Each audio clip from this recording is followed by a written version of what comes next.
जब कामनाओं की पूर्ति हो चुकी होती है। सॉरी, दोबारा बताइए।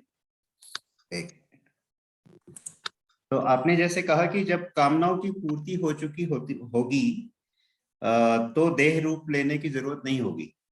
जी। तो मतलब इसमें थोड़ा सा हमें जैसे शुरू से बताया जाता है कि ज्यादा कामनाएं मत रखो, ज्यादा इच्छाएं मत रखो। हालांकि उसमें मेरा थोड़ा अपना डिफरेंट थॉट भी है। इसलिए गिविंग एंड रिसीविंग दोनों इंपॉर्टेंट होते हैं हमारे हिसाब से। तो अगर मुझे लगता है कि मैं कुछ अचीव करूं या कुछ बनाऊं, या अच्छा घर बनाऊं, या बच्चे के लिए कुछ करूं, या नई गाड़ी लूं, ये सारी कामनाएं होती है। उसमें आदमी कैसे डिसाइड करे कि कितना करना चाहिए और कितना नहीं करना चाहिए, वो लिमिट कहाँ से डिसाइड हो? देखिए, कामनाओं की तो फिर पूर्ति हो जाती है ना। आपने जब डिसाइड किया कि मुझको एक घर चाहिए अपने बच्चों के लिए, तो आपके पास घर हो गया, तो कामना की पूर्ति हो गई। लेकिन अभी आपके पास ये कामना है कि मुझे दो और होने चाहिए, ताकि इन्वेस्टमेंट प्रॉपर्टी रख के मैं दोनों बच्चों के नाम पे एक एक घर और कर दूं। ठीक है ना? तो एक एक्सटेंशन होती जाती है ना कामनाओं की। कहीं पर तो कामनाओं की एक्सटेंशन पर स्टॉपेज होनी चाहिए। नहीं, वही क्योंकि वही एक मेरा सवाल लेवल वही के है। बाद एक लेवल के बाद वो लोभ बन जाती है हम्म। और मोह बन जाती है। जब वो लोभ और मोह बन जाती है तो वो पाप बन जाती है। तो वो कामना आपको जकड़ लेती है। जहां तक आपकी ड्यूटी होती है ना, ड्यूटी की कामना की पूर्ति में कोई हर्ज नहीं होता। जो ड्यूटी है वो ड्यूटी करनी पड़ती है। और वो ड्यूटी भी जो होती है वो निष्काम भाव से करनी होती है। मतलब ये है कि मैं कर तो रहा हूं, मैं कर इसलिए रहा हूं क्योंकि ये मेरी ड्यूटी है, और मैं कर रहा हूं क्योंकि ये मेरी ड्यूटी है, और ड्यूटी करके इसमें मेरा कुछ नहीं है। मेरा इसमें कुछ नहीं है। ये मैं कर रहा हूं परमात्मा के नाम से, देने वाले के नाम से, ईश्वर के नाम से, या सारे जो हमारी चल रही है अपनी जीवन जो चल रहा है उस जीवन को डेडिकेट करके कर रहा हूँ, या समाज को डेडिकेट करके कर रहा हूँ, सोसाइटी को डेडिकेट करके कर रहा हूँ। जहां पर निष्कामता आती है वहां पर कामनाओं में धीमापन आ जाता है। लेकिन जहां पर ये कामना अपने लिए जो और ज्यादा होती है वहां पर लोभ और मोह आ जाता है। तो वो एक डिमार्केशन लाइन बन जाती है। तो जहां डिमार्केशन लाइन टूटी वहां पर ये फिर आपको जकड़ना और पकड़ना शुरू कर देगा, फिर छूटना मुश्किल हो जाएगा। तो यही बताते हैं इसके अंदर, बड़ी डिफाइंड तरीके से इसको भगवान कृष्ण ने समझाया है, और कभी उस पर फिर चर्चा भी कर दूंगा मैं। लेकिन वो यही बताते हैं कि देखिए, कामना, परमात्मा को पाने की या मोक्ष को पाने की कामना भी तो कामना है ना। बिल्कुल। वो भी तो एक कामना है। लेकिन उस कामना में आपका स्वार्थ नहीं है। स्वार्थ वहां तक है कि मुझको, वो उसको भी डिफाइन करते हैं। चलिए उस पर भी मैं बात कर लेता हूँ आज।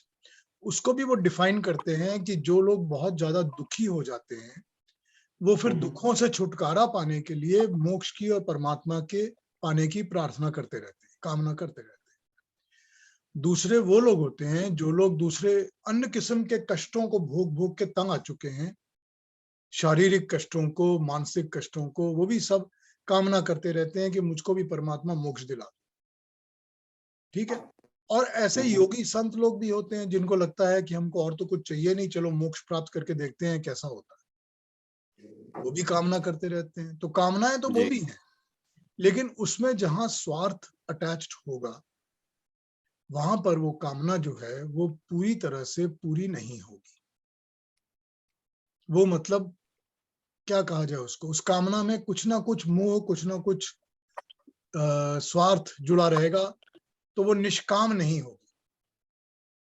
जब निष्काम हो जाएगी कामना, तब वो कामना प्योर होगी और फिर वो छूट जाएगी। उसको छोड़ने में आपको कष्ट नहीं होगा। कोई भी ऐसी कामना अपने जीवन में आप देख लीजिए, हमारे आपके सबके जीवन में हाँ जी। इस चीज को आप देख लीजिए। हम कोई भी एक चीज की कामना करते हैं, ठीक है। हमारी ये इच्छा है कि ये हमारा बच्चा इस फलाने स्कूल में एडमिट हो जाए तो अच्छी तरह से पढ़ाई कर लेगा, इस कॉलेज में एडमिट हो जाए तो उसकी यूनिवर्सिटी डिग्री अच्छी हो जाएगी। तो हम उस जी। कामना की तरफ काम करते हैं, अपना प्रयास करते हैं, मेहनत करते हैं। बच्चे की एडमिशन हो जाती है, हमको खुशी होती है। कामना का वहां पर अंत हो गया ना। फिर हम उस कामना से जुड़े हुए तो नहीं रहते ना। तो इस तरह हमारे जीवन में ऐसी बहुत सारी कामनाएं हैं जिनकी पूर्ति हो जाती है और फिर पूर्ति के बाद हम उनको छोड़ देते हैं। तो जो कामनाएं हम छोड़ नहीं पाते, अब आप देखते जाइए, मुझको ये चाहिए या वो चाहिए या ऐसी चीज चाहिए या वैसी चीज चाहिए, या कुछ भी चीजें जो है, जो चाहिए का मोह हम नहीं छोड़ पाते। जिसका भी मोह हम नहीं छोड़ पाते, वो कामनाएं हमारे अंदर लोभ और मोह बन के जुड़ जाती है, उनमें निष्कामता नहीं आती। तो जब ये कामनाएं जो हैं ये तो हट जाएंगी या मिट जाएंगी या पूरी होकर समाप्त हो जाएंगी, तब वो टाइम आएगा जब आपके पास कोई कामनाएं नहीं बचेगी। और मोक्ष की जो कामना होती है, वो मोक्ष की कामना भी जब मनुष्य, योग दर्शन समझाता है कि जब हम समाधि की अवस्था में चले जाते हैं, और समाधि की अवस्था में भी हमारे पास दो ऑप्शंस होते हैं।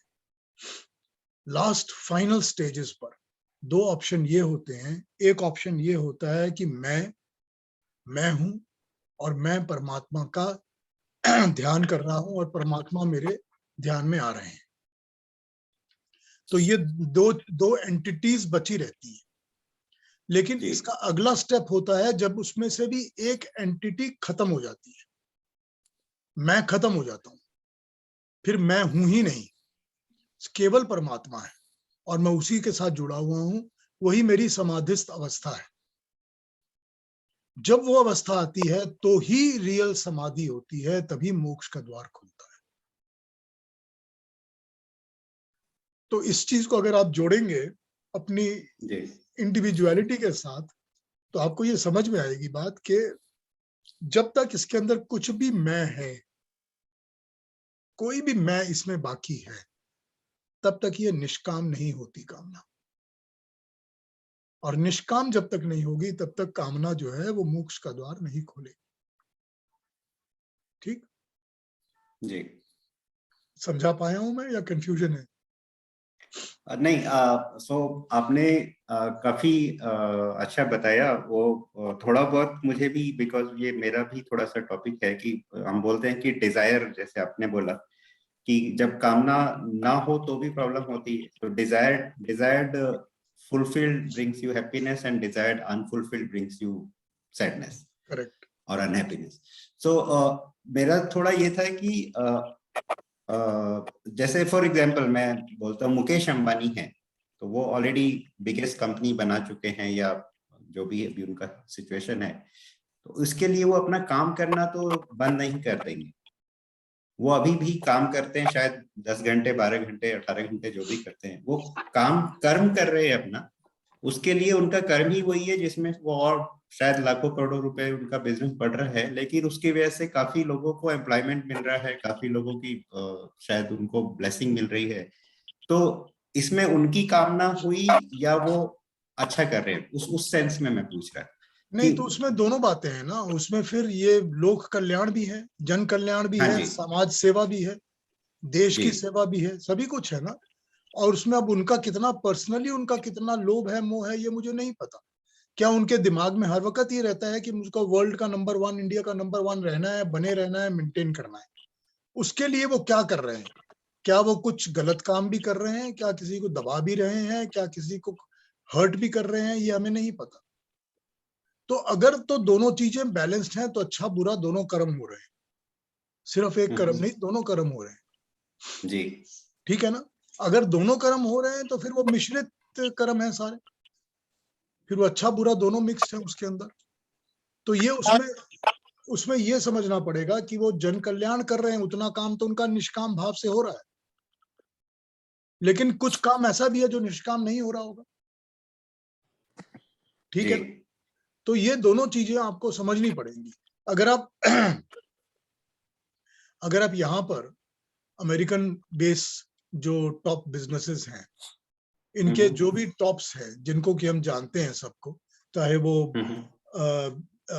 इलॉन मस्क हो, या चाहे वो कोई और हो, या तीसरा चौथा, या अपना फेसबुक वाला हो, या कोई भी ट्विटर वाले हो, हाँ आप जी, अगर इनको स्टडी करेंगे, इनकी लाइफ्स को, तो ये आपको जो भी बातें बताते हैं कि हमने ग्रोथ को इस तरह किया, हमने इस तरह किया, हमने उस तरह किया। डोनाल्ड ट्रंप को ले लीजिए, ठीक है ना। जी। उसने कितनी, वो सारे अमेरिका में लेक्चर्स दिया करते थे, उनके ग्रुप के लोग भी जाते थे, वो भी जाते थे कि हमने मैनेजमेंट को कैसे किया। मैंने कम से कम 3 या 4 उनके लेक्चर्स अटेंड किए हुए। तो ये कि हमने इस तरह मैनेज करना है, इस तरह हमने लीडरशिप को डेवलप करना है, इस तरह हमने इसकी सब चीजों की बताया करते थे और हेल्प करते थे कि प्रॉपर्टीज में आपको पैसे कैसे बनाने हैं, हम आपको इन्वेस्टमेंट का तरीका सिखाएंगे, ऐसे बनाइए, ऐसे रीसेल करिए। See he was doing all these things. अब मैं ये कह सकता हूं आपको कि इन सब के पीछे ऐसे काफी लोग होंगे जिनको बेनिफिट हुआ होगा। जी। ठीक है ना। तो जिसको बेनिफिट हुआ वो लोक कल्याण का, जन कल्याण का शुभ कार्य हो गया। ठीक है ना।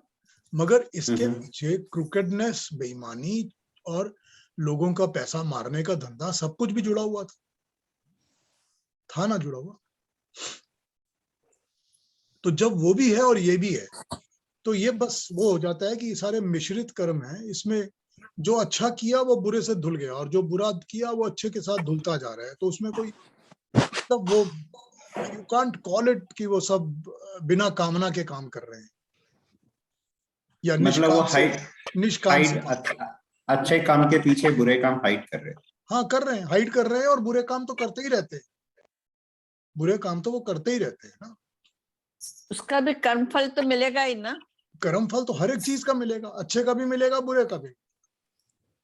कर्म फल के बिना तो, फल के बिना तो कर्म कट नहीं सकता, कट ही नहीं सकता, कोई उपाय नहीं है। ठीक है ठीक सर, है, थैंक यू। अपने तो सेशन पर आ वही, जाए। हाँ जी, हाँ जी।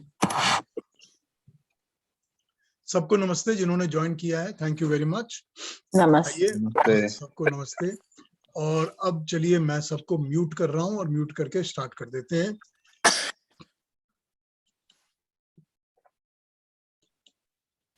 हमारे पास इस प्रथम अध्याय के 4 मंत्र बाकी हैं, 13, 14, 15 और 16। मुझे लग रहा है कि आज ये चारों पूरे हो जाएंगे क्योंकि बड़े छोटे छोटे मंत्र हैं, इनमें लंबा टाइम नहीं लगेगा। और अगले हफ्ते हम द्वितीय अध्याय को पिकअप करेंगे। जो द्वितीय अध्याय है, द्वितीय अध्याय से शुरू होकर बहुत लैविशली ये उपनिषद यजुर्वेद के मंत्रों को बोरो करके कोट करता है, कॉन्स्टेंटली यजुर्वेद के मंत्रों को बोरो कर करके कोट करता रहता है।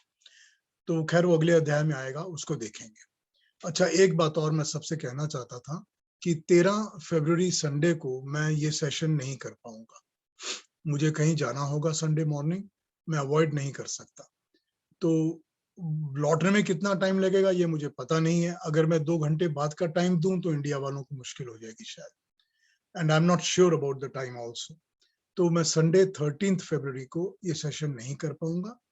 अगर आप चाहेंगे तो 12 सैटरडे को हम लोग थोड़ा एक्सटेंडेड या 2 घंटे का कर लेंगे, वी कैन डू दैट। पर संडे को 13 को मैं नहीं कर पाऊंगा ये सेशन। तो आइए अब इसको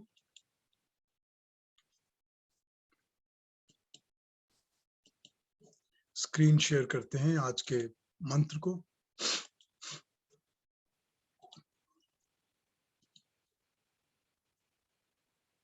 ये देखिए आज कितना अच्छा मेरे को मिल गया इसका मंत्र का इमेज, ये अरुणा जी ने भेजा है मुझे। अरुणा जी को बहुत बहुत थैंक्स। आइए मंत्र पढ़ते हैं। वहनेर्यथा योगन योनिग तस्य मूर्तिर्न दृश्यते नैव च लिंगनाशः स भूय एवंधन योनिगृह्य उभयम वै प्रणवेन देहे।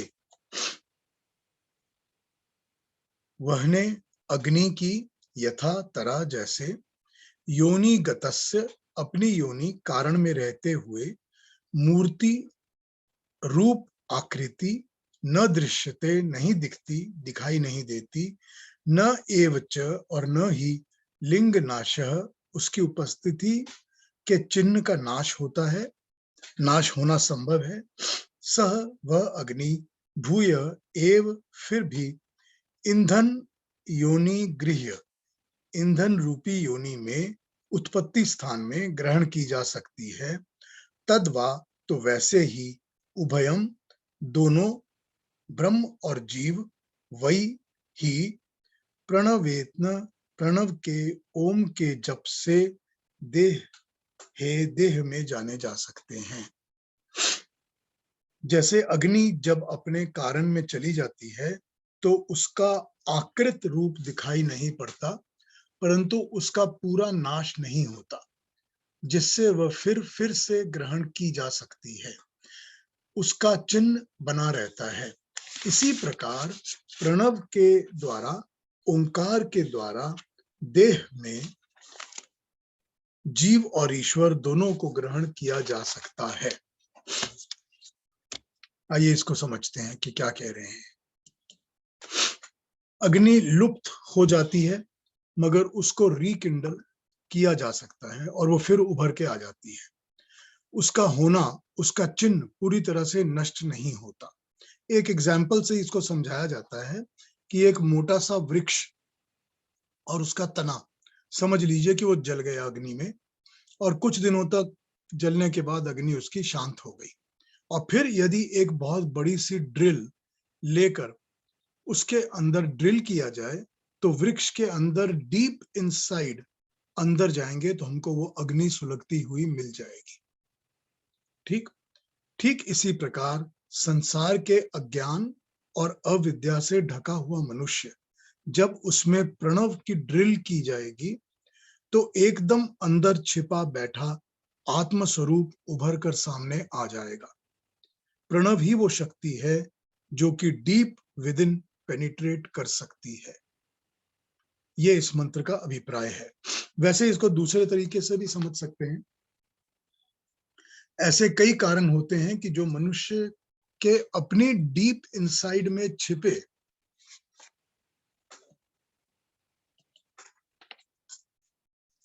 जो मनुष्य के अपने अंदर डीप इनसाइड में छिपे बैठे स्वरूप को सामने लेकर आ जाते हैं, मुखौटे उतर जाते हैं और सच्चा मनुष्य सामने प्रकट हो जाता है।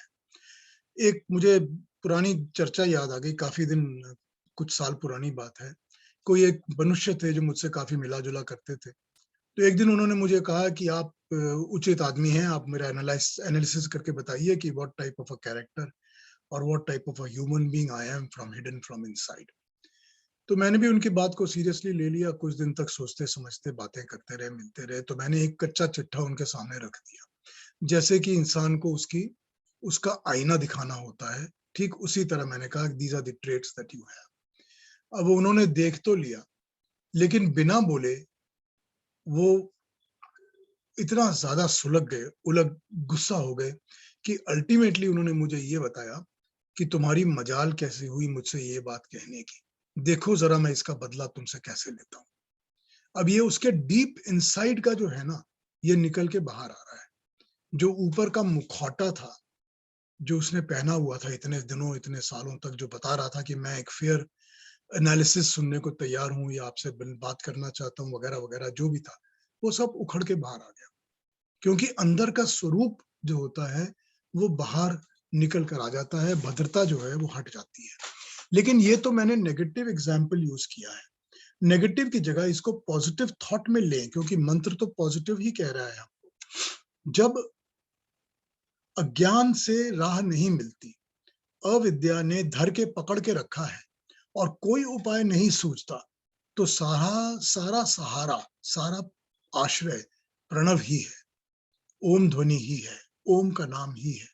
अपने आत्म स्वरूप तक पहुंच पाने का, सारे प्राकृतिक पाशों को, आवरणों को और तमस से छुटकारा पाने का, क्योंकि आत्म स्वरूप तक पहुंचने का केवल एक ही उपाय है, और उसके बाद उस परम ब्रह्म का परिचय मिलेगा। तो प्रणव का, ओंकार का सहारा लेना ही जरूरी है। ये मंत्र का मैसेज आ रहा है कि अपने डीप के अंदर जाना, अपने ही अंतर में जाना, अपने स्वरूप को समझना और पहचानना मनुष्य के लिए बहुत आसान नहीं होता। कई बार मैंने आपसे कहा है कि अपने अंदर झांकना सबसे ज्यादा गहरा, डेंजरस और फियरफुल जगह लगती है, क्योंकि दूसरों को तो हम हमेशा देखते रहते हैं कि तुम्हारे अंदर ये अच्छाई, ये बुराई है, अपने अंदर हम नहीं देखते। और जब अपने अंदर देखना शुरू करते हैं तो हमको शौक मिलता है कि अच्छा, ऐसा भी मेरा स्वरूप है। ये सेल्फ ऑडिट जो होती है ये बहुत ही डिफिकल्ट होती है। तो यहाँ पर यही कहा गया है कि अपने अंदर झांकने के लिए प्रणव का, ब्रह्म परमात्मा का, ओम का सहारा लीजिए, उसका जाप करिए, उसका तप करिए। एक और सजेशन है इस मंत्र में, अपने इस ब्रह्म चक्र में बंधने के मूल कारण, योनि, reason to be tied to birth after birth भी खुलकर सामने आ जाएगा और प्रणव का जाप उसमें से भी मुक्ति दिलाएगा। तो जब ये कारण खुल के सामने आने लगेंगे, वो भी प्रणव के जाप से ही मिलेंगे और प्रणव के जाप से ही मुक्ति मिलेगी। आफ्टर ऑल ये कारण ही तो हैं जो सदा बांध के रखते हैं। वही ओंकार इनसे भी छुटकारा दिलाएगा। वो डीप पेनिट्रेट करके असली आत्म स्वरूप को बाहर लाएगा कि देख ये तेरा आत्म स्वरूप है। तो ये सारा मोह, सारा अभिमान, सारा मैं, सारा मेरा, सारा लोभ, ये सब कुछ तूने जो ऊपर ओढ़ के रखा है, ये तू असल में नहीं है। ये तेरा अपना पहचान, तेरा अपना स्वरूप नहीं है। तेरा अपना स्वरूप ये है, इसको पहचान और प्रणव से जुड़, ओम से जुड़, तो ये आत्म स्वरूप सामने उभर कर आएगा। ये इस मंत्र का मैसेज है। आइए अगला मंत्र देखते हैं, 14। इसी को थोड़ा इलेबोरेट करेगा वो भी।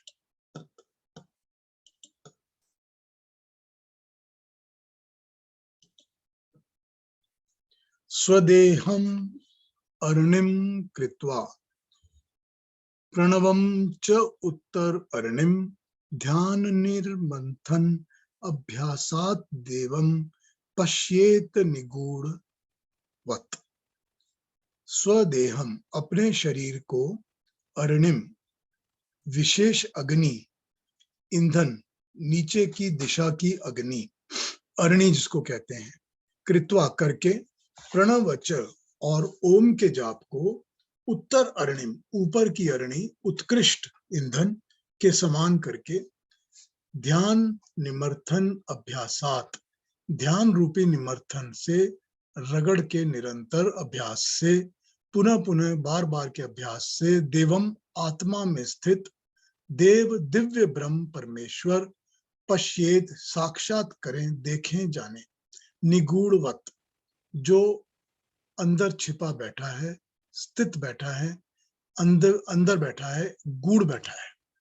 अपनी देह को नीचे की अरणी बनाकर, जो अग्नि प्रदीप्त करने के लिए विशेष लकड़ी होती है, जिसको घिस के अग्नि प्रदीप्त की जाती है, और प्रणव को ऊपर की अग्नि बनाकर, अरणी बनाकर, और ध्यान रूपी रगड़ से इनको बार बार रगड़कर इसके अभ्यास से छिपी हुई आग की तरह अपनी आत्मा की ज्योति और ईश्वर की ज्योति को देख लें और जान लें। ये इस मंत्र में कहा जा रहा है। इसको कहते हैं फायर बाय एट्रिशन। दो पत्थर या दो लकड़ियां जो हम, जिनसे कि अग्नि पैदा होती है, उनको रगड़कर, उनकी सरफेस को रगड़कर हम अग्नि पैदा करते हैं। वैसे तो किसी भी दो सरफेसेस को रगड़कर ही अग्नि पैदा होती है। इवन मैच बॉक्स में भी दो सरफेस को रगड़ते हैं, लाइटर्स में भी दो सरफेस को रगड़ा जाता है। तो वो उदाहरण यहाँ पर अरणी से दिया है। अरणियां वो लकड़ियां होती हैं जो घिसने से आग पैदा होती है। जैसे अग्नि गूढ़ में छिपी तो है ही और रगड़ से ही उभर कर सामने आएगी, ठीक वैसे ही परमात्मा देव का तत्व भी गूढ़ में बैठा ही हुआ है। यहाँ रगड़ का मतलब है तप से और तपस्या और श्रद्धा और ध्यान। तो ध्यान लगा के, तप करके, श्रद्धा के साथ जब इस चीज को रेगुलरली किया जाएगा, यानी कि बिल्कुल तप करके उसमें जुड़ जाएंगे पूरी तरह से।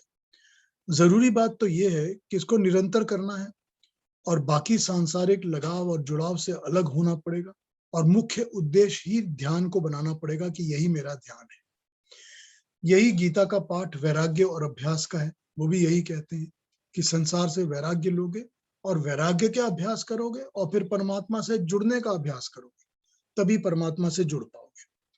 तो जब वैराग्य तप के रूप ले लेगा, कि जब वैराग्य जो है वो तप बन जाएगा, तपस्या बन जाएगी और ध्यान का अभ्यास सद जाएगा, तो अपने आप ही अंदर छिपा हुआ परमात्मा देव उभर कर सामने दर्शन देने लगेगा।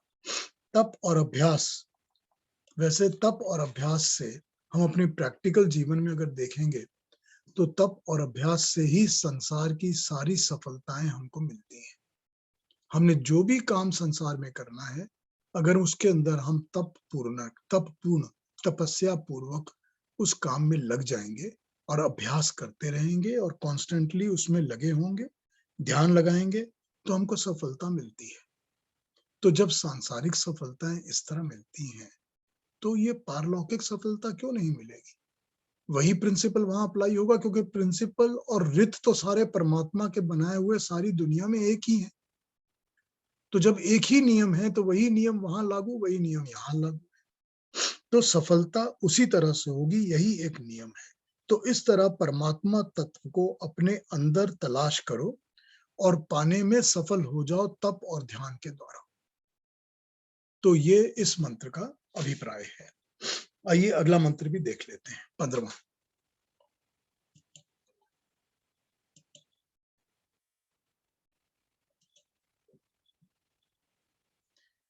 तिलेषु तेलम दधीनीव सर्परापः स्रोतः स्वर्णीषु च अग्नि एवं आत्मा आत्मानि गृह्यते असौ सत्येनैनं तपसा चो अनुपश्यति।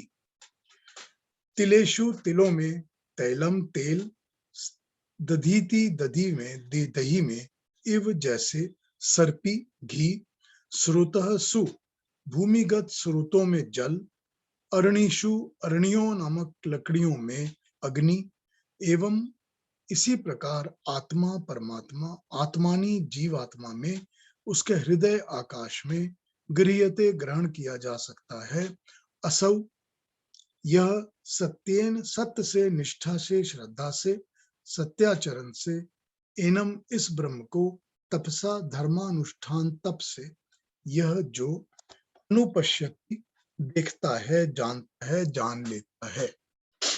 जैसे तिलों में तेल, दही में घी, भूमिगत स्रोतों के अंदर जल, अरणियों में अग्नि छिपी रहती है, मगर प्रकट होते हैं उत्पीड़न के बाद, रगड़ के बाद या हीटिंग के बाद, तो इन्हें डीप खुदाई से, मेहनत करने से पाया जा सकता है।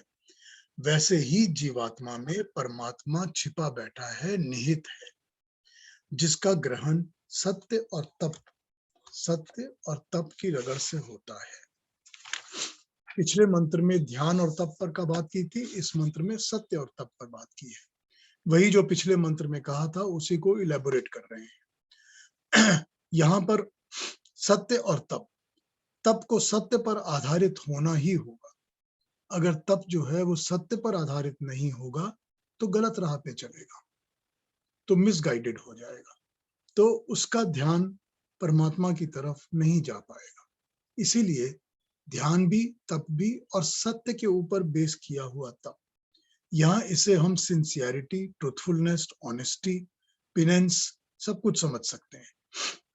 सब जानते हैं कि तिलों के अंदर तेल और दही के अंदर घी निकाला जाता है, मगर उनकी प्रक्रिया या उनकी विधि एक अलग होती है। उस पर लगन से, सही तरीके से, सही ढंग से काम करना पड़ता है।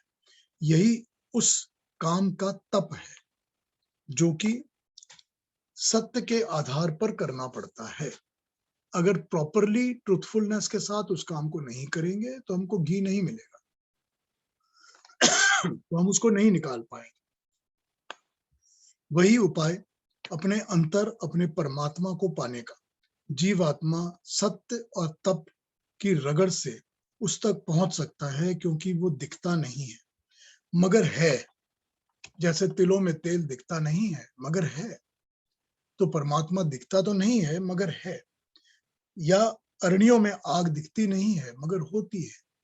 तो उनको निकालने के लिए तप, सत्य और ध्यान, अभी तक ये 3 चीजें बताई हैं। ये तीनों चीजों की बहुत आवश्यकता है, तभी जाके परमात्मा सामने प्रकट होगा, दिखने लगेगा, पाने लायक हो जाएगा। ये अगला मंत्र भी देख लेते हैं, 16th लास्ट मंत्र इस चैप्टर का।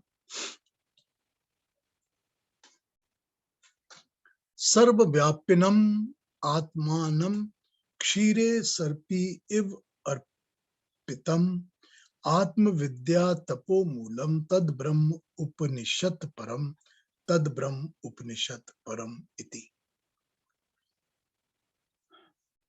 हमने पहले भी एक उपनिषद में देखा था कि जब लास्ट मंत्र होता है तो वो अपनी लास्ट लाइन को रिपीट करते हैं उसको रीअफर्म करने के लिए। यहां भी उन्होंने रिपीट किया है रीअफर्म करने के लिए at the end of the chapter कि हमने चैप्टर खत्म कर दिया, यही इसका अल्टीमेट ज्ञान, अल्टीमेट मूल है हमारा। आइए इसको समझते हैं।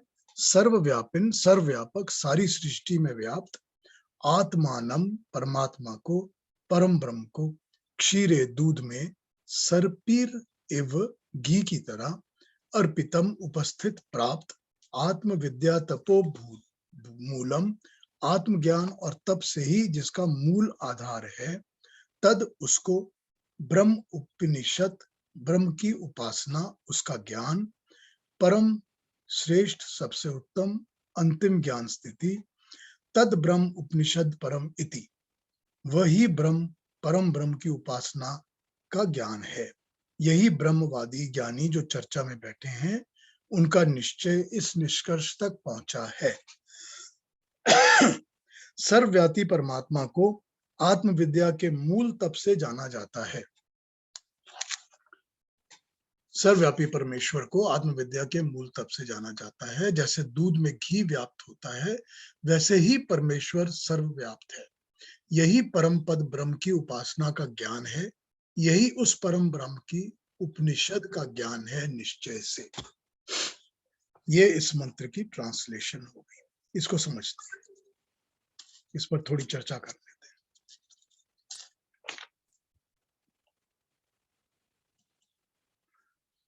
हमने पिछले उपनिषदों में भी देखा था कि मंत्र के लास्ट लाइन को रिपीट करते हैं रीअफर्म करने के लिए, वही यहाँ भी किया गया है। अध्याय के आरंभ में बताया था कि कुछ ब्रह्मविद ज्ञानी लोग मिलकर ब्रह्म की चर्चा कर रहे हैं, तो अध्याय के अंत में वो अपना निष्कर्ष रखते हुए ये कहते हैं कि वह परम ब्रह्म सर्वव्यापक है, वो दिखता नहीं है, जाना नहीं जा सकता, मगर वो वैसे ही छिपा बैठा है जैसे दूध में घी छिपा रहता है, तिलों में जैसे तेल छिपा रहता है, भूमिगत जलों में जैसे धारा छिपी रहती है जल की, और अरण्यों में अग्नि छिपी रहती है। ये सारी उपमाएं, ये सारे कंपैरेटिव डिस्क्रिप्शंस हमें ये बताती हैं कि वो छिपा तो बैठा है मगर उसको प्राप्त किया जा सकता है। इम्पॉसिबल नहीं है, उसको पाया जा सकता है। जैसे अलग अलग उपायों से, मेहनत से ये सारे छिपे पदार्थ पाए जाते हैं, वैसे ही तप से, धर्मानुसार आत्मविद्या से, निष्ठा, सत्य, लगन से उस सर्वव्यापक ब्रह्म को भी पाया जा सकता है। यही उसकी सच्ची उपासना है, यही उसकी सच्ची उपनिषद अवस्था है, यानी कि उसके समीप बैठकर ज्ञान पाने की अवस्था। कुछ ट्रांसलेटर्स उपनिषद को हाईएस्ट मिस्टिक डॉक्ट्रिन लिखते हैं, तो ठीक है, ये कहते हैं कि जिस ब्रह्म को इवोक किया है, इस हाईएस्ट मिस्टिक डॉक्ट्रिन वही है, उसको वैसे ही ऐसे ही पाया जा सकता है। तो हमने देखा कि इस अध्याय में कुछ ब्रह्मवेता ज्ञानी लोग मिलकर विचार करते हैं कि सृष्टि का कारण क्या है। वो सृष्टि के कारण की बात से शुरू करते हैं सारी बात को। वो कहते हैं कि क्या हम क्यों उत्पन्न होते हैं और हम किसके अंडर कंट्रोल में, अधिष्ठाता के अध्यक्षता में, व्यवस्था में बंधे हुए सुख दुख में वर्तते रहते हैं, भोगते रहते हैं। यदि ब्रह्म इस सृष्टि का कारण नहीं है तो फिर क्या है? क्या काल, स्वभाव, नियति, यदृच्छा, पंच महाभूत, योनि, पुरुष, आत्मा, ये सब कारण है, मगर ये कारण लगते नहीं है सृष्टि की रचना के। उन्होंने इनको नेगेट किया था अगले मंत्र में।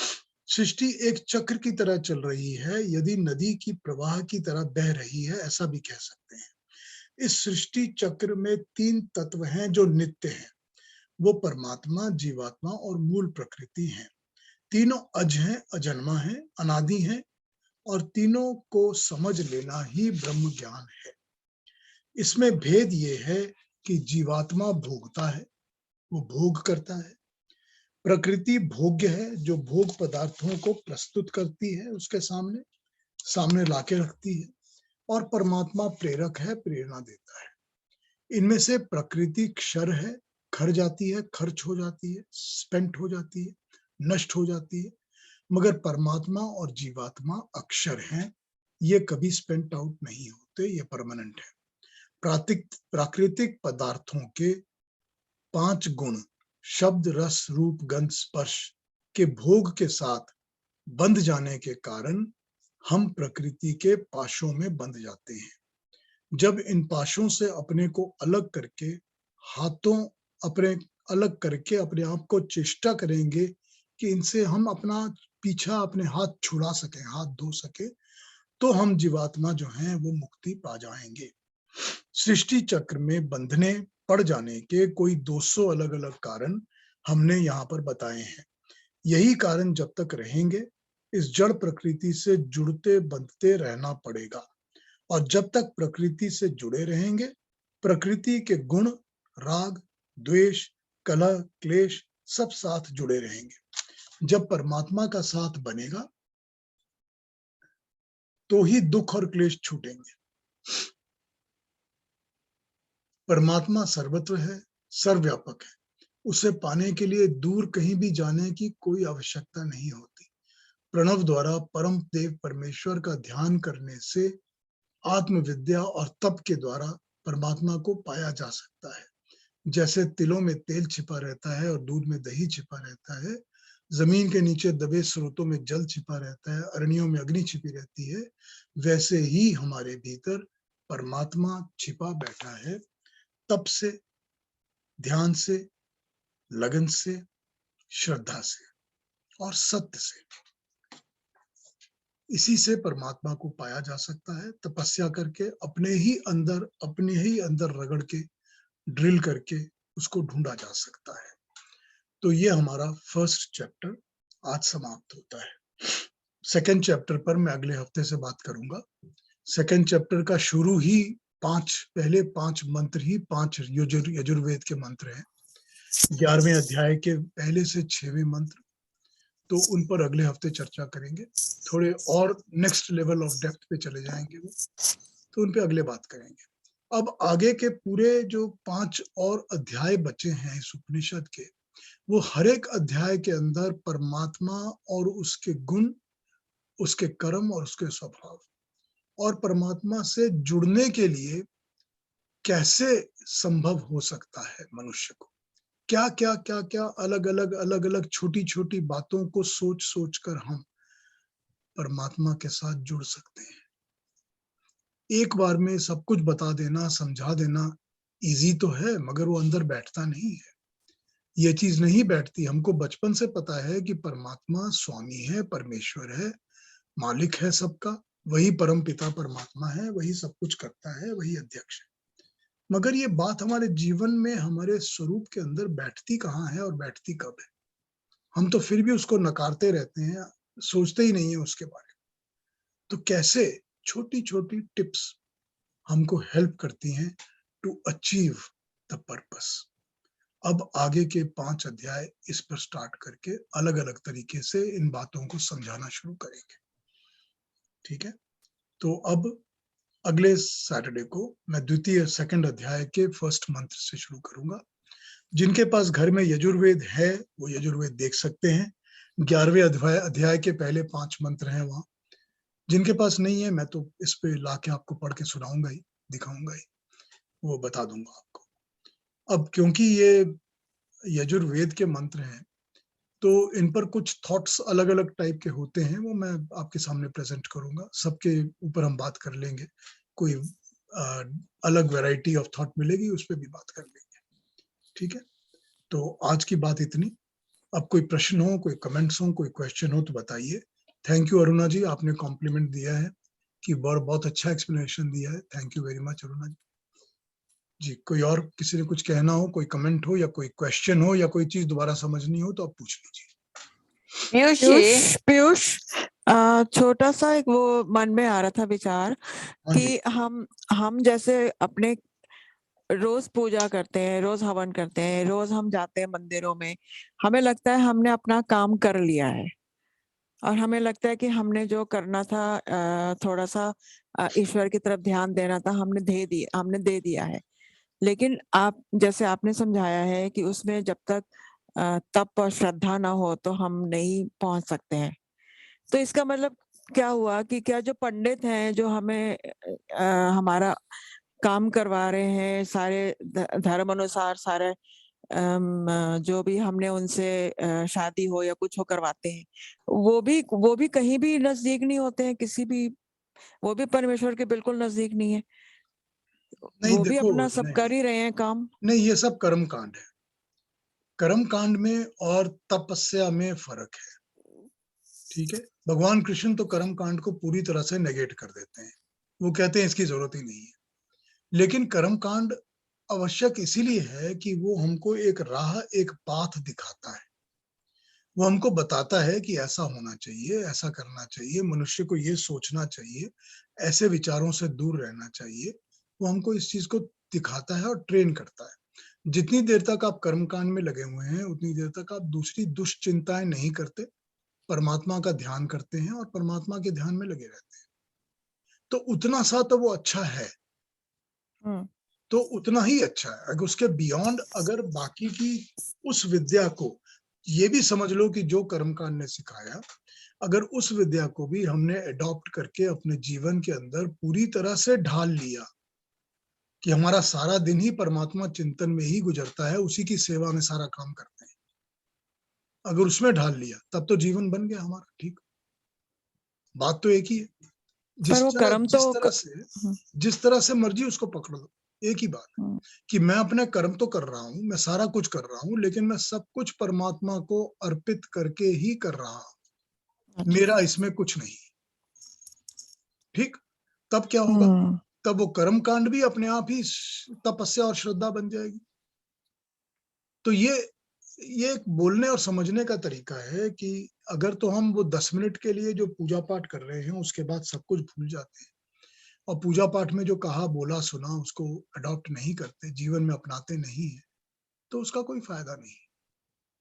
तो 10 मिनट का ही शुभ कर्म है, बाकी के 23 घंटे 50 मिनट का तो कोई शुभ कर्म रहा नहीं।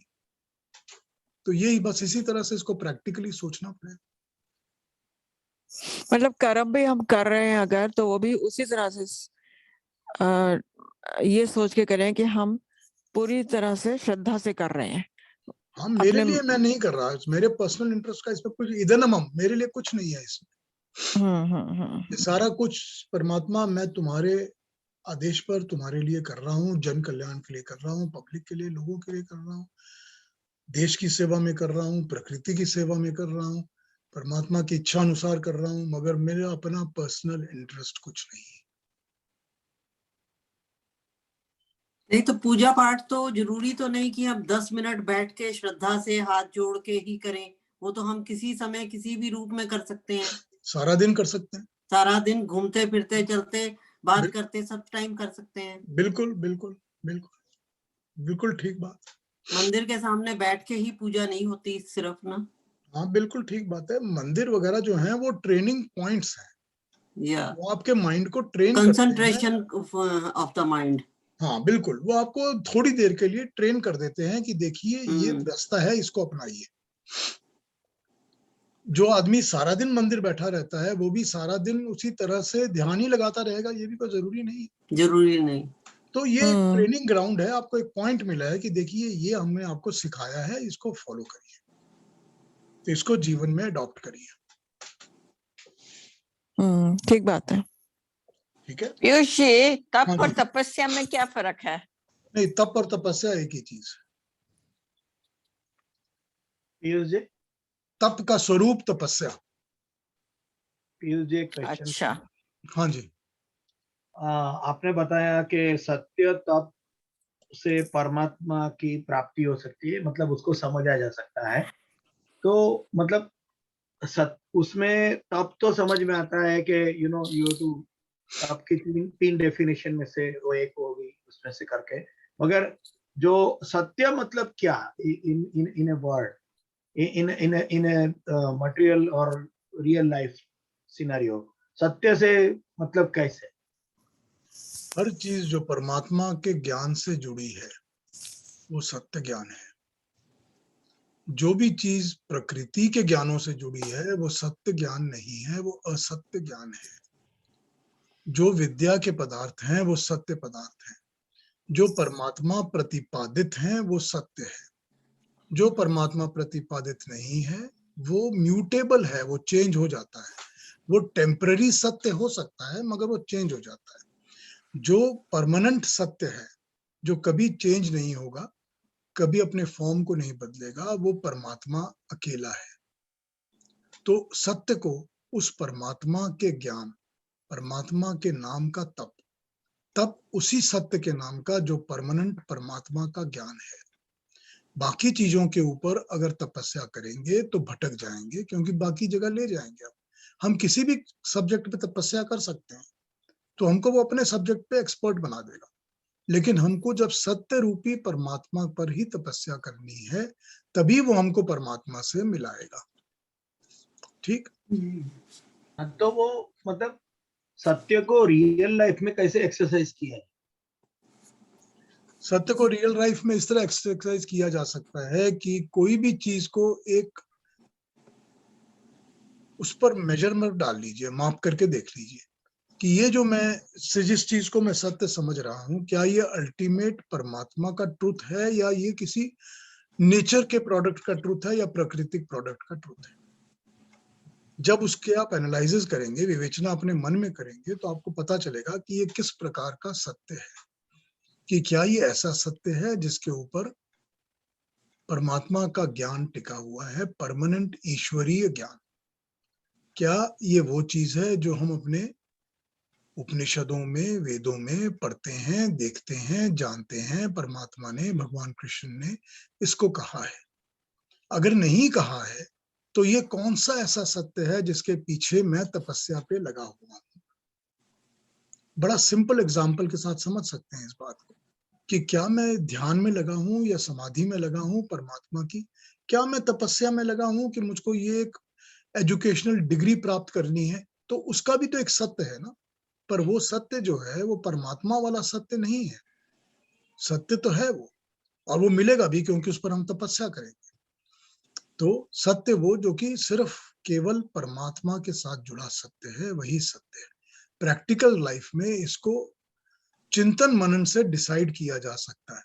2 बार, 1 बार, 4 बार गलती हो सकती है कि मैंने ये रॉन्ग समझ लिया, मगर उसके बाद ये अपने आप अपने अंतःकरण में खुलने लग जाएगा, अपने आप ही क्लियर हो जाएगी ये बात।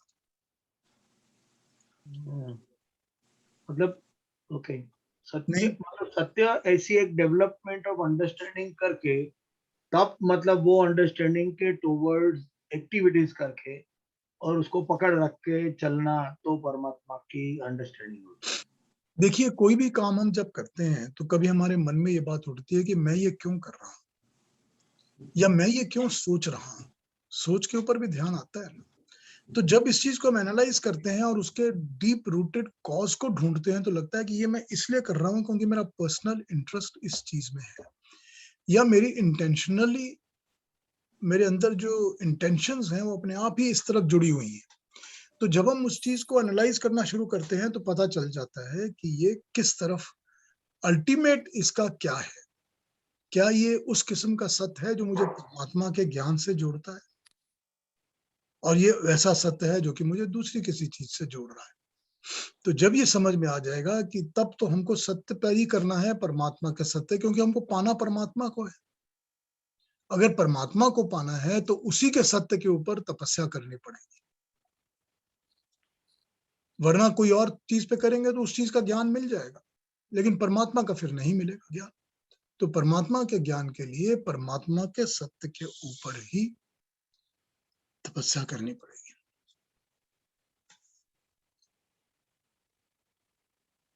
होती क्लैरिफिकेशन या कंफ्यूजन है अभी भी? नहीं, क्लैरिफिकेशन है, मगर इसके ऊपर सोचना जरूर से पड़ेगा, क्योंकि इतना उसको रियल लाइफ में एप्लीकेबिलिटी करके कैसे हाँ, लेंगे। उसको उसी तरह सोचिए कि कभी भी, किसी वक्त भी, दिन में जब भी जो कर रहे हैं, सोच रहे हैं, उसको 1 मिनट रुक के एनालाइज कर लीजिए पॉज करके एनालाइज कर लीजिए कि ये मैं क्या कर रहा हूँ, ये मैं क्यों सोच रहा हूँ, ये मैं क्या सोच रहा हूँ। पॉज करने से उसको जब आप उसके अंदर जाना शुरू करेंगे तो आपको ये चीज खुल के समझ आने लगेगी कि अच्छा इसके पीछे ये सत्य है। थोड़ी सी ट्रेनिंग 2 बार 4 बार 10 बार करेंगे तो फिर ये और डीप रूटेड समझ स्टार्ट हो जाएगी। जी फिर पता चल जाएगा कि ये इसका रियल कारण क्या है, कॉज क्या है। जी, मेरे ख्याल से यह वो उधर ही वो गीता का श्लोक है, कर्मणे वाधिकारस्ते मा फलेषु कदाचन मा कर्म फल हेतुर्भु मा माते संगोस्त कर्मणि, उसको डायरेक्ट कनेक्शन ही आता है। बिल्कुल ठीक बात, बिल्कुल ठीक बात, एकदम डायरेक्ट कनेक्शन आता हाँ, डायरेक्ट कनेक्शन। है थैंक एकदम। यू पीयूष जी। राइट जी, कोई और बात? पीयूष जी, मेरा एक सवाल है। हाँ जी आशीष जी।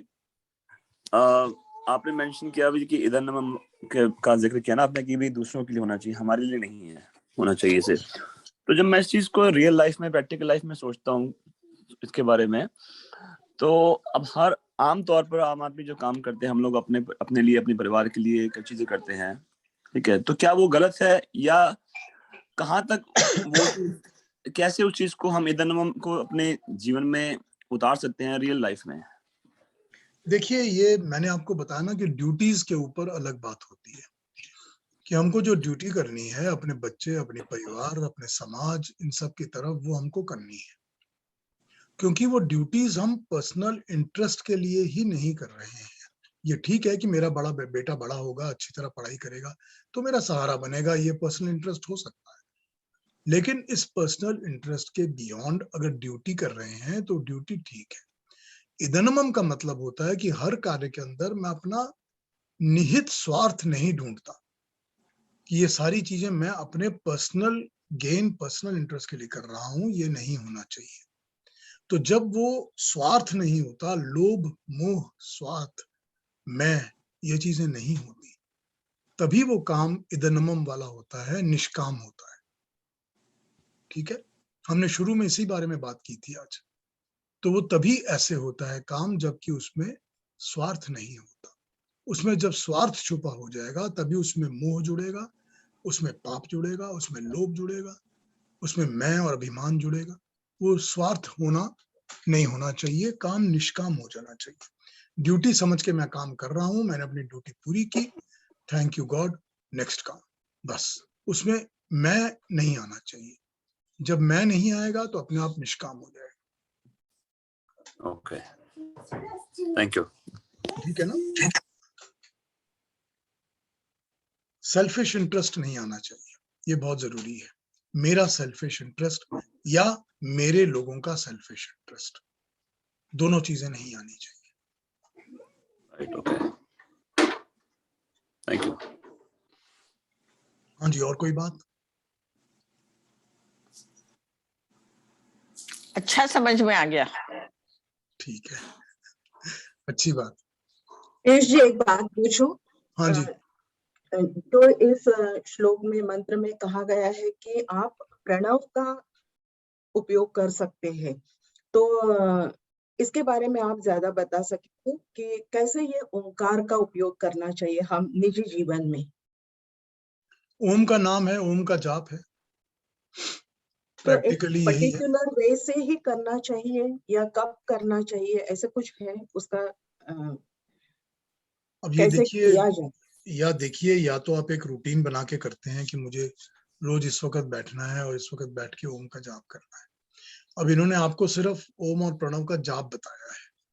पिछले हमने उपनिषद में देखा था कि वो उन्होंने ओम और प्रणव की डेफिनेशंस बताई थी कि उसको प्रणव, ओम को किस तरह से समझो और उसको किस तरह समझ के उसका जाप करो, कि अ, उ और म, ये 3 अलग शब्द हैं और तीनों का विस्तार किस तरह से है, और उस विस्तार को समझ के उसका जाप और उसका ध्यान करो। तो जब उसके विस्तार और उसके नाम से और उसके पूरे के पूरे एनलार्ज्ड फॉर्म को हम ध्यान में रखते हैं तो वो ध्यान और वो जाप स्वयं ही काफी लंबा और बड़ा हो जाता है। तो अगर उसी को कॉन्स्टेंटली दिमाग में रखेंगे हर वक्त, हर समय, तो ये ध्यान में आएगा कि वो प्रणव का जाप का ये मतलब नहीं है कि ओम ओम ओम ओम ओम ओम करते रहे और हो गया काम। ये नहीं होता। और अगर वो हमेशा ही हमारे मन में, हमारी बुद्धि में बैठा रहेगा कि हमको प्रणव का जाप ही हो रहा है, हमारे अंदर कॉन्स्टेंटली अपने आप ही चल रहा है, तो अपने आप ही वो प्रणव का जाप हमारे अंतःकरण में बैठने लग जाएगा, फिर वो स्वरूप बन जाएगा हमारा। एक बार मैंने पहले ओम के ऊपर चर्चा की थी पूरी विस्तार में, फिर एक बार कर दूंगा कभी कि ओम को कैसे समझना चाहिए, कि ओम शब्द का अर्थ क्या बनता है। ठीक है ना? ओम के अंदर सारी की सारी सृष्टि, सारा का सारा ज्ञान समा जाता है सिर्फ ओम शब्द के अंदर, क्योंकि अ जो है वो यहाँ से शुरू होता है और म जो है वो यहाँ पर लिप के टिप्स पर आके खत्म होता है। तो जितनी भाषा का ज्ञान है वो ओम के अंदर समा जाता है, और जितने ज्ञान है, नॉलेज है, वो सारा ओम के अंदर समा जाता है।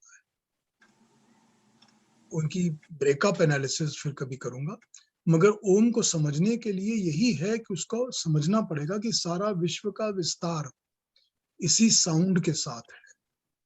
हम जब ये कहते हैं कि परमात्मा ने जब सृष्टि शुरू की और सोए हुए परमाणु जो प्रकृति के थे उनको एक्टिवेट करने के लिए परमात्मा ने अपना तेज उनके ऊपर डाला, उसको अश्व शक्ति कहते हैं, या उसको लगाम कहते हैं, या उसको कई शब्दों से कहा जाता है, अपनी अग्नि शक्ति कहा जाता है, कई तरह से कहा जाता है, कि एक शक्ति उसने उन परमाणुओं पर डाली जो सोए हुए थे, तो वो एक्सटर्नलाइज होकर एक्टिवेट होने शुरू हो गए, तभी प्रकृति ने बनना शुरू किया। ये वेदों में समझाया जाता है कि वो जो शक्ति ऊपर डाली थी वो साउंड वेव है, वो साउंड वेव ही ओम है, वो ओम ही है जो कि ये साउंड वेव है जो कि उन परमाणुओं पे डाली जाती है, बड़ा घोर शब्द करते हुए, बहुत जोर से आवाज करते हुए, और वही एक्टिवेट करती है। तो ये जो ओम ध्वनि है ये सृष्टि की प्राण है। ठीक है ना? पीयूष जी, मैं बहुत देर से आपके सेशन को जुड़ी। आपके पहले दूसरे जो सेशंस हुए उसके not of this particular Upanishad, the other two Upanishad, are the recordings available of those Upanishad of yours? हाँ, मेरे इसमें जो मेरा जो लिंक भेजता हूँ उस पर क्लिक करने से आपको पुरानी रिकॉर्डिंग्स दिखने लगेगी। Okay, I will check that. और कोई पर्टिकुलर अगर नहीं दिख रही होगी या नहीं मिल रही होगी तो मैं आपको भेज दूंगा। Sure, thank you. Thank ठीक है you. ना? Yes. हाँ जी, कोई और प्रश्न, कोई और बात, कमेंट? तो अगले सैटरडे जुड़ेंगे और अगले सैटरडे सेकंड अध्याय पे शुरू करेंगे। और जैसा मैंने आपसे कहा कि 13 तारीख फरवरी को संडे को मैं नहीं अवेलेबल होऊंगा। We will not have this session on 13th February, और उसकी जगह अगर सैटरडे को चाहिए तो हम लंबा खींच लेंगे सेशन, थोड़ा जब बड़ा कर लेंगे, लेकिन 13th फरवरी को मैं संडे को नहीं हो पाऊंगा, मैं क्षमा चाहता हूँ। तो अगले सैटरडे हम सेकंड अध्याय पे बात शुरू करेंगे, यजुर्वेद के 5 मंत्रों पे शुरू करते हैं अगले सैटरडे। तो अगर आज आप और बात नहीं है, किसी ने कोई कमेंट नहीं करना है, तो रैप अप कर लेते हैं। आज पीयूष जी बहुत अच्छा लगा आज का सेशन, बहुत बढ़िया, काफी समझ में बहुत आ गया बढ़िया। है। अब समझ में तो आ गया, लेकिन मनन और चिंतन करना बाकी है। सही हाँ, बात, वो सही ऐसे बात। बहुत अच्छे से समझ आया। वो ऐसे तो ही हर सेशन के बाद है, जब मनन तक और हम चिंतन। अपने में मनन चिंतन स्वाध्याय नहीं करेंगे तो उसका भी कोई बिल्कुल, फायदा नहीं है। कुछ फायदा नहीं है। ठीक बात, ठीक बात। लेकिन नमस्ते। पीयूष जी के समझाने का वे बहुत ही अच्छा है। समझाने का तरीका बहुत अच्छा है, बहुत है, बढ़िया है, हाँ, बहुत मैं अच्छा। प्रयास करता हूँ, चेष्टा करता हूँ, और क्या कह सकते, सरल है। Try my best. चलिए, नमस्ते। नमस्ते। नमस्ते, नमस्ते, थैंक यू। नमस्ते। नमस्ते।